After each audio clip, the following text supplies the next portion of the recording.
بسم الله الرحمن الرحیم. د قربانۍ د ذبح کولو شرعي طریقه هغه ده چې اول خو به چاړه خطې رکړلې شوي د اول نه، دویم دا چې څاروی په کم ځای کې ذبح کوي په هغه ځای کې به یې راته وهي، د هغې نه به وروستو راښکودل دا به ورسره نه کوي، ځکه د ضرورت نه زیات تکلیف ورکول څاروي ته دا ناجایز دي، ناروا دي، په دې باندې سړی ګناهګاریږي. نو چې کم ځای ذبح کوي په هغه ځای کې به څاروی هغه را وپرځوي. دریم دا چې کم کس دا ذبح کوي هغه به په ذبح پوهیږي هم او چاړه به زر زر راښکودلی شي په مرۍ باندې، چې دومره بوډا کس چې لاسونه یې کار نه کوي او چاړه راښکودی نه شي، څاروی په عذابوي، نو هغه له پکار ده چې هسې د ثواب په نیت ودرېږي او څاروی د هغه کس حلال کی چې کم زر چاړه چلولی شي. بعضې ځایونو کې خلک دا چل کوي چې کم مشري لاسونه یې کار نه کوي او چاړه وله ورکي، نه څاروی لږې خوږ کړی او نور په کته پکې لاس بیا وهلی نه شي، نو پکار دا ده چې هغه هسې ودرېږي او کم کس چې چاړه زر چلولی شي هغه دا څاروی ذبح کړي. بیا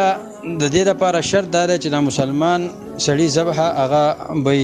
د غیر مسلم ذبح چې ده هغه جایز نه ده. د غیر مسلم نه مطلب مشرکین دي، د اهل کتابو ذبح هغه جایز ده. په مسلمان کې نارینه زنانه شرط نشته، د نارینه ذبح هم جایز ده او د زنانه ذبح دا هم جایز ده. دویم نمبر شرط د ذبح دا دی چې د حلالولو په وخت کې به د الله تعالی نوم اغستلی، بسم الله الله اکبر دا به پې ویلي. دریم شرط دا دی چې په دې مرۍ کې څلور نالۍ دي، یو د خوراک څښاک د دې د اوبه پیځي او خوراک پیځي، دویم هغه د سا نالۍ ده او دوه پکې د وینې غټ رګونه دي. دا څلور واڼه د مرۍ په دې اوله کې نه دا کټ کول چې دي دا لازمي او ضروري دي، که په دې کې درې کټ شي بیا هم څاروی هغه حلال دی، جایز دی، خو که چېرته دوه کټ شي او دوه پاتې شي نو بیا به څاروی چې دی هغه مرداري. او د اوښانو په باره کې دا ده چې هغې کې نهر مستحب دی. نهر دا د مرۍ د اخر کې سینې ته نږدې د دې رګونه راجمع شوي، دغه ځای د دې وهل او کټ کول هغه پکاري، په هغې کې دغه مستحب دي. او په دې نورو څاروو کې دا ذبح کول چې د مرۍ نه واله او لاندې د سینې د شروع کېدو پورې په دې منځ کې هر ځای کې چې دا کټ کو او دا څلور رګونه یې پرې کړل نو دا څاروی د ده لپاره هغه حلال شو او دا څاروي ذبح شرعاً دا صحیح ده. او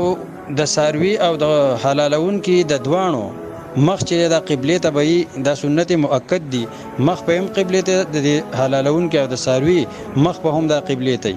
او د حلالولو نه مخکې دا دعا ویل مستحب دي چې انی وجهت وجهي للذي فطر السماوات والارض حنيفا وما انا من المشركين ان صلاتي ونسكي ومحياي ومماتي لله رب العالمين لا شريك له وبذلك امرت وانا اول المسلمين. دا اول مستحب دي. د ذبح په وخت کې بسم الله الله اکبر